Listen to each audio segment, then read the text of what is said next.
আমাদেরকে এমন মনে একজনও নেই যাদেরকে আমাদের নিয়মিত আদালতের বারান্দায় দেখা যেত না। প্রতিশোধ নয়, প্রতিহিংসা নয়, আসুন আমরা গণতন্ত্রকে প্রতিষ্ঠা করতে সবাই একযোগে কাজ করি। 24-এ যে ছাত্র গণ অভ্যুত্থান, এই ছাত্র গণ অভ্যুত্থানের যে ফসল, এটাকে যেন আমরা এই দেশের মানুষের কাজে লাগাতে পারি, এই রাষ্ট্রের কাজে লাগাতে পারি, এই রাষ্ট্রটাকে সত্যিকার অর্থেই একটা গণতান্ত্রিক রাষ্ট্র কাঠামো দেওয়ার ব্যাপারে তাকে আমরা কাজে লাগাতে পারি।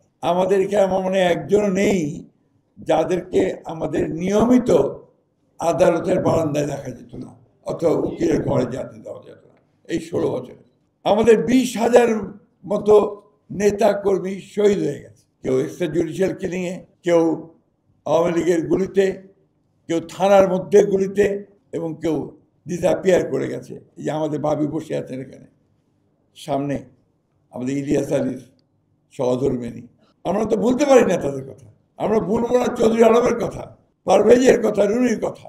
এগুলো আসতে হবে, এগুলো ইতিহাসে আনতে হবে, ডকুমেন্টে আনতে হবে।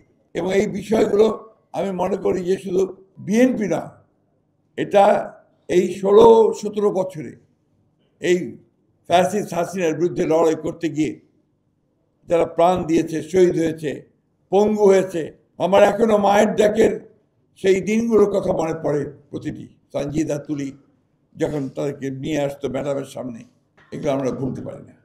আমি এখানে কোনো সংকীর্ণতায় ভুগি না যে আমার কৃতিত্ব থাকলো কি থাকলো না, বিএনপির কৃতিত্ব থাকলো কি থাকলো না, এটার আমার সংকীর্ণতায় ভোগার কোনো কারণ নেই।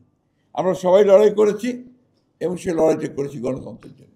আজকে যখন সংস্কারের কথা বলা হয় জোরে সোরে, সংস্কারের কথা আমরা কত সালে শুরু করেছিলাম, যেটা কাজটা সাইফুল ভাই আছেন এখানে, তিনি মনে করতে, আমরা ঠিক মনে করতে পারছি, সম্ভবত 22-23 আমরা শুরু করেছিলাম।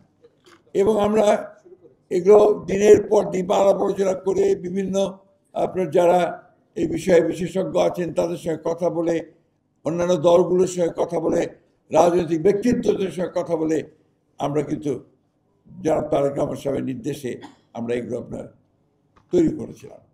প্রথমে ছিল আমাদের বিএনপির 10 দফা, তারপরে সেটাকে বাড়িয়ে 27 দফা, তারপরে ফাইনালি সেটাকে 31 দফা।